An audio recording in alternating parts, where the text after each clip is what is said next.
And, these, make sure to stamp them," she said, presenting the divorce papers. She had already stamped her part. Laughing in a high-pitched voice, she added, "Divorcing a total deadbeat, I'll be asking for alimony." "Fine," I replied. "You see, there's an inheritance that was supposed to go to your dad. Let's handle the inheritance process first," my uncle suggested. I was surprised. I had never imagined that my modestly living father had such wealth. "Is that so? How much are we talking about?" I asked out of curiosity. The figure that came back was staggering. "Oh, as for assets, roughly around $180 million, I guess. My name is Jack. I'm a 42-year-old average office worker. I got married 5 years ago, around the time I was promoted to section chief. It was a marriage that followed an office romance. Blessed by the members of the department I worked in, we spent our saved-up money to have a grand wedding ceremony. Her radiant beauty and smile on that day are still etched in my heart. My beautiful wife has been like a heroine in our department since she joined. She was a bit clumsy and not the best at her job, but I was drawn to her, always smiling and trying hard. However, being as popular as she was, someone like me had no chance of courting her. I was just a silent admirer, watching her from afar. But, when we ended up working together on a company project, and I found myself covering for her frequent slip-ups, our relationship rapidly grew closer. That became the turning point, and after some time, I took a leap and confessed my feelings. Blushing, she nodded shyly, agreeing to date me. "Mary," after a few years of dating within the company, around the time I was promoted to section chief, I proposed. "Really, I'm so happy. Though it's said to be 3 months' salary." I bought her an engagement ring shining with a large alexandrite, pouring into it not just my savings but also my bonus, to show my sincerity. She was so touched, promising to never take it off. I was completely smitten with her, promising that after we got married, I'd never let her suffer. Originally wanting to retire upon marriage, she said, "Then, we've got to buy a beautiful house." Showing me her radiant smile, I thought that was enough for me. After that, we looked at various properties and eventually bought a section of a luxury condo as our new home. For our honeymoon, we went abroad as she wished. My savings were almost depleted, but working diligently meant we earned enough for both of us to live on. Now, we need to start saving again, thinking ahead for when we have children. A peaceful and happy home life. Coming home to a wife waiting for me. And someday adding children to the mix to live as a happy family has been my dream for many years. Perhaps it's because I lost my parents when I was young. At that time, I was completely caught up in the moment. Welcoming a beautiful wife as a partner and acquiring a home to live in as a family, I looked forward to the future that lay ahead. So, I never imagined that things would turn out this way. A happy family life. That dream was shattered within a few years of marriage. Mary was a beautiful and glamorous woman. She looked good in flashy dresses, and it was fun to walk beside her. But that feeling lasted only until our dating and newlywed days. At first, she was happy with even the smallest accessory, receiving it with a dazzling smile and words of gratitude. But after 5 years of marriage, she had completely changed. Back in our newlywed days, she would greet me with a smile as soon as I got home. Now, coming home means finding the front door locked, and even after I enter, the house is silent and dark. Sighing softly as I turn on the lights, the mess in the living room becomes visible, fraying my mood even further. Reluctantly, I tidy up a bit, change out of my suit into more comfortable clothes, and head to the kitchen.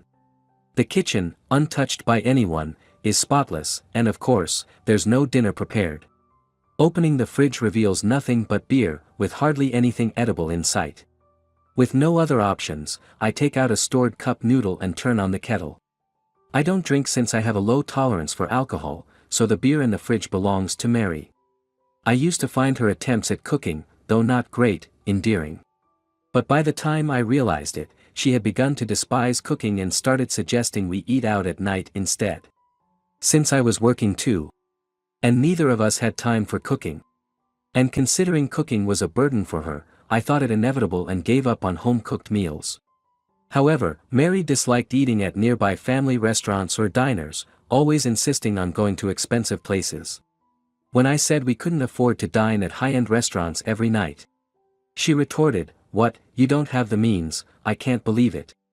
With her beautiful face turning stern. If she was bad at cooking, pre-made meals from the supermarket would have been fine. Or, dining out at family restaurants could have been feasible every night. But what she always demanded were high-end places. The kind you'd go to celebrate special occasions, not places we could afford to visit every night. Does this make me seem like I can't afford things? I thought I had enough to live a comfortably luxurious life. But as the years passed since our marriage, her demands grew larger and her spending increased. She's probably out having fun somewhere again today. Exasperated by her absence even after midnight, I grew too tired to think and went straight to bed. She returned in the morning, just before I was about to leave for work. Gradually, Mary's late returns had become nothing unusual. She seems to dress quite flamboyantly when she goes out. Mary, returning just before I left for work, didn't even glance my way, saying, "Move, you're in the way," and rudely pushed past me into the room. I couldn't say anything to her, just sighed and left the room. "I'm off," I muttered softly, but there was no response. As these days went on, one day I received a bill I didn't recognize and checked the contents, wondering what it could be. It was a bill for several $1,000s from a credit card I didn't remember using. Mary must have made it in my name without my knowledge. Feeling irritated, I called the credit card company. I explained it was unauthorized use, but being married, they wouldn't reduce the charge, only stop the card's use. Looking at the usage details, there were significant payments to the same store. Feeling genuinely scared, I hired a lawyer and a private investigator to look into Mary's activities. It turned out she was spending every night at a host club, doting on her favorite host. I was shocked to realize that all the money I had been working for, meant for our life together, was being spent on another man. Feeling this was something I couldn't overlook, I took some paid time off to wait for Mary to come home. I had to face the reality I had been avoiding all this time. Eventually, Mary woke up in the afternoon and frowned upon noticing me as she came out of the bedroom. "Why are you here? It's normal for me to be in my own house, isn't it?" When I responded, Mary laughed condescendingly. "Oh, about that, I've changed the ownership. This house is mine now. Did I not mention that?" Her laughter was no longer filled with the beauty of our early marriage days. Instead, a venomous woman stood there alone. I want to have a proper conversation. Would you sit down, please?" "Now, well, I suppose I can listen." Reluctantly, Mary took a seat in the chair in front of me at my request. "You've made some credit cards in my name without my permission. How much have you spent?" "I don't remember. I threw them away once they couldn't be used anymore," Mary said, as if discarding some trash. "The visits to the host club. Oh, you finally noticed, it started when I was still working." "Huh, what do you mean?" When I asked her to clarify, Mary couldn't help but show a face that revealed how ridiculously funny she found our situation to be. "So, you see, Tyler, he's been working as a host, right, and he just went off and became one without saying anything. Which pissed me off, so I started dating you." I was speechless at her words. I thought he was a pretty boring guy, but he's a big spender, so I figured, why not? While it seemed like nothing to Mary, she soon began to dreamily talk about another man. "But, you know, Tyler came back. He's on his way to the top as a host, and his paycheck is incredible." Like a girl in love, I didn't know how to look at her as she continued talking about a man I didn't know. "So, I thought I'd help him reach the top. After all, you need money for that, right? Can't be helped." "You sold the house, too?" "Of course not, I'm planning to live here with Tyler in a bit." What on earth is Mary talking about? I'm utterly confused and she seems disgusted by my bewilderment. "So, could you leave now?" "Huh, what are you saying?" "I already told you, I transferred the ownership, and I really want to live with Tyler without you being in the way. You're off today, right? Pack your things and leave." With that, she went back to the bedroom, leaving me confused and heading to my room. I couldn't think straight and impulsively started packing, then left the house. It was pouring rain that day, but I hardly noticed. Aimlessly wandering, I binged on alcohol until I found myself staring up at a stark white ceiling when I came to. Noticing I had awakened, a nurse rushed over to check my pulse and other vitals. Where am I? Don't you remember anything? You collapsed in the rain from acute alcohol poisoning and were brought here. I'm terribly sorry about that. It seemed I had drunk myself into oblivion. Collapsed on the side of the road, and was then drenched by the rain, which led to pneumonia. You've been asleep for 3 days. What, that long? Yes, your coworkers came by several times to check on you. It seems I had slept for quite some time. The mental strain must have been significant.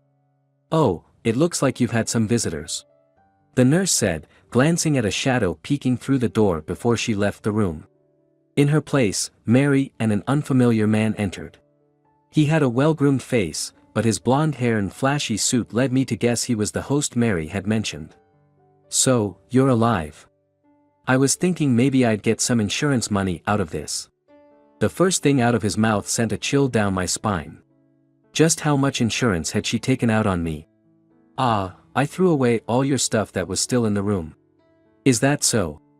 My room had always been simple, devoid of clutter due to my lack of hoarding tendencies and a busy work schedule. The things I had taken with me were all I needed. Also, sign this. She said, pulling out divorce papers. Mary had already signed and stamped her part. Then, with a high-pitched laugh, she added.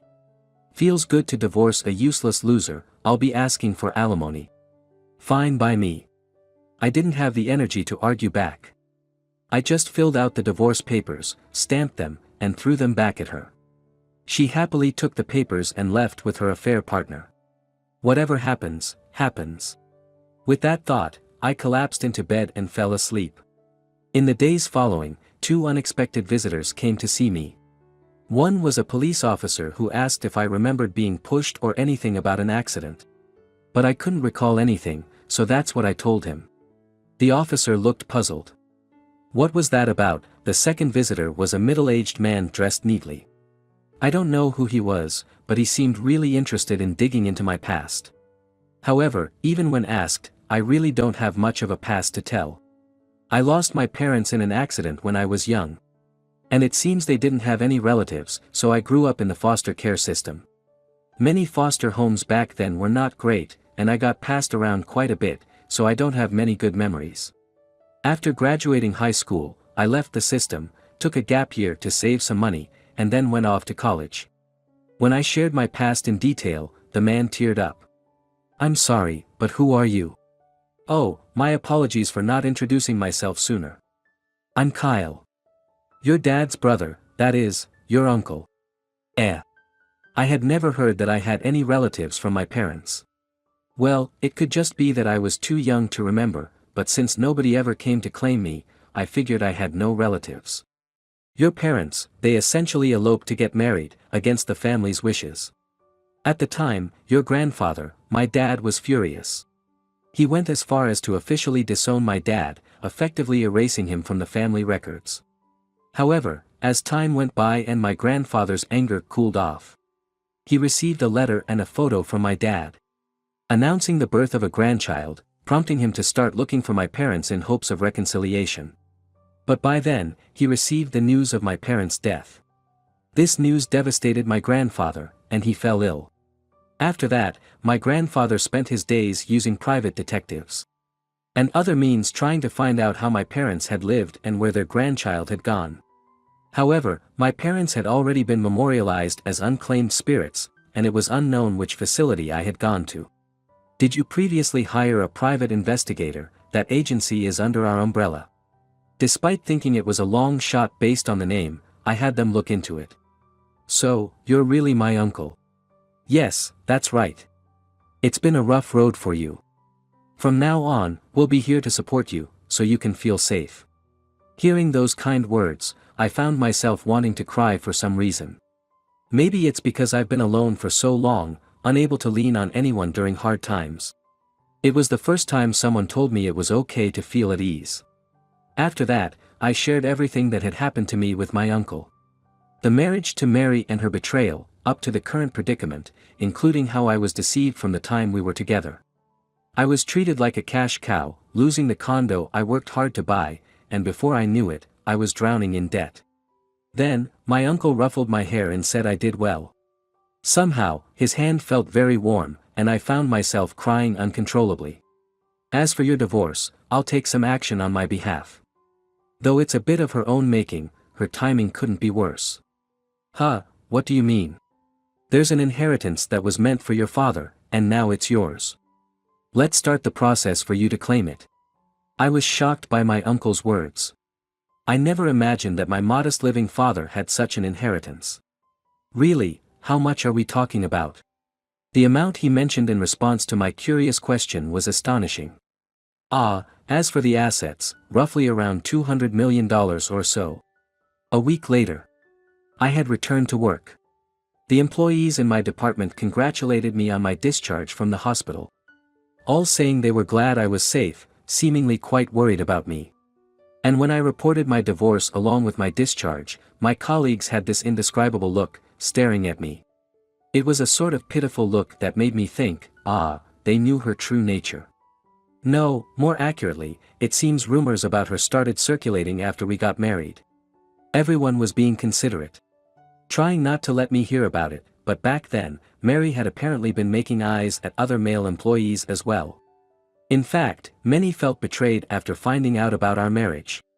And it was speculated that she chose me because I gave her the best engagement ring. But seeing me seemingly happy and doing well at the beginning of my marriage, it might have just been dismissed as rumors. Or so I thought, but my female coworkers were quite harsh, saying they always knew she'd treat someone as a cash cow. They were also aware of Mary's extravagant spending and her complaints about a boyfriend who became a host. However, at the time, I was completely carried away. And it seemed nobody wanted to burst the bubble of someone about to get married by speaking up. But now, there seems to be a sense of guilt towards me, having gone through such a messy divorce. It's just my naivety, no one else's fault. In the end, I got to meet relatives I didn't think I had.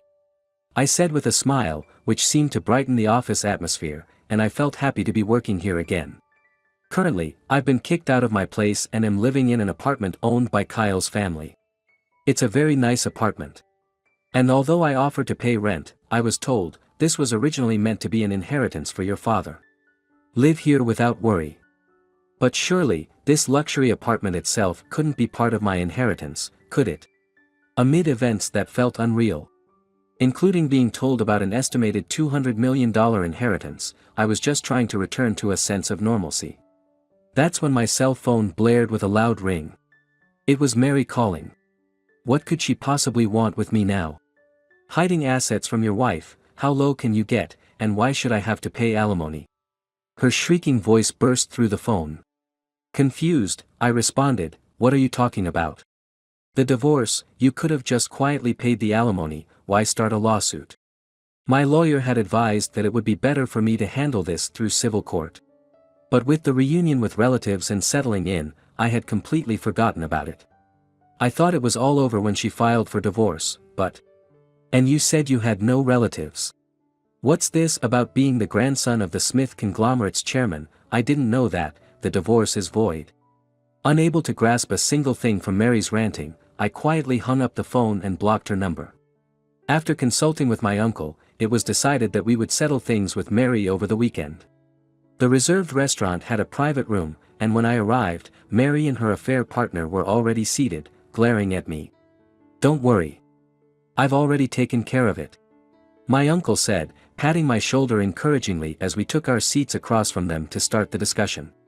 But I wondered, we were already divorced, what more was there to talk about? So, we divorced just like you wanted, and I gave up the house. What exactly are you unsatisfied with? Everything. For starters, how could you, a member of the Smith family, live such a mediocre life? You were hiding money from me, weren't you? What are you talking about? I reunited with my uncle after we got divorced. However, she seemed not to listen to a word I said.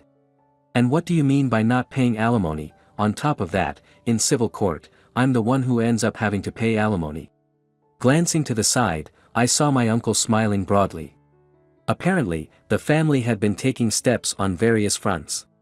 And about the credit card, why should I have to pay for something that was made in your name? No, you made it yourself and used it as you pleased. But the account's in your name, so you should pay for it. As Mary made a scene, my uncle spoke to her in a calm tone. About that, he didn't make the card. It was created illegally, even if you were married, right? What? It's fine since it's shared marital property. In that case, you also have a responsibility to pay. My uncle's voice overlaid hers, still speaking with a smile. Look, you're rich, so it should be fine. I'm saying I'll let you go, so just pay up. That should settle it, right? The man smirked unpleasantly. First off, it's not the place of Mary's affair partner to say such things. So, let's skip the hassle of a trial, just pay up and let's end this. It's a bother for you guys too, isn't it? Their one-sided demands were giving me a headache. However, my uncle's calm words instantly changed the man's demeanor. Then let's proceed with criminal charges for credit card fraud and marriage fraud. What are you talking about? This guy is just a fool who got tired of Mary, that's all. Just because that's the case, under Japanese law, there's no obligation to pay alimony for infidelity. He continued in a slightly lower voice after that. Well, we might be willing to pay some amount regarding the divorce. However, insurance fraud is something we cannot overlook. What do you mean? Jack, did you know that the life insurance taken out on you exceeds $2 million? Of course, I didn't know. When I instinctively looked at Mary, she averted her eyes as if to escape my gaze. Then, we will withdraw from the civil lawsuit. We will pay an appropriate amount, but... My uncle said as he stood up, signaling me to follow. As I stood up and headed for the exit. It seems your background is not so clean after all, we will be filing criminal charges, so prepare yourself. With those chilling words left for the two, my uncle and I left the restaurant. The developments that followed were swift. My uncle had prepared all the necessary paperwork, and I merely had to file the lawsuit as the plaintiff. Things progressed so smoothly it was almost anticlimactic. I sued Mary and her partner for attempted insurance fraud among various other charges. The fact that I had no knowledge of the insurance was terrifying. On the day I was kicked out of the house during a heavy rain, it seems Mary's partner had been following me. Though I have no memory of it. Being drunk, it appears he pushed me down a back alley staircase, checked that I was unconscious, and then left. The doctors even said I might not have survived if I had been found any later. The reason the ambulance was called so promptly was that a private investigator, hired by the Smith family who had been looking into me, was also keeping an eye on me at the time. The documents I had requested from the private investigator contained clear evidence of Mary's infidelity, as well as background checks on her affair partner. Among the evidence collected by the Smith family to investigate me were details of Mary conspiring with a judicial scrivener to seize the house rights and planning insurance fraud, suggesting a likely actual prison sentence. And so, my years of romance and married life ended in disaster. A magnificent traditional Japanese house with a large single-story structure and an impressive gate.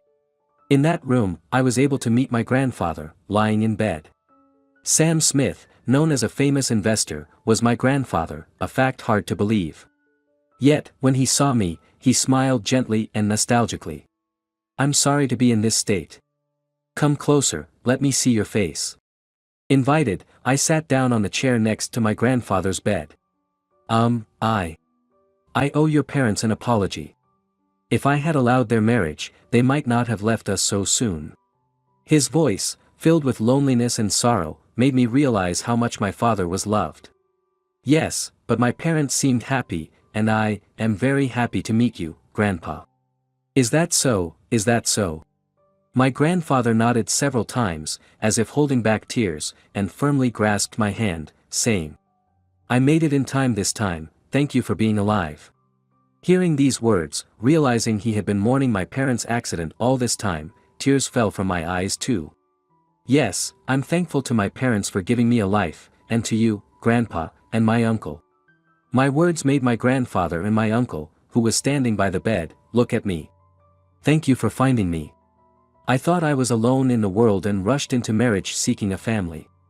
That attempt ended in failure, but it led me to meet my true family. There couldn't be anything happier than this. Now, I'm living happily with my family.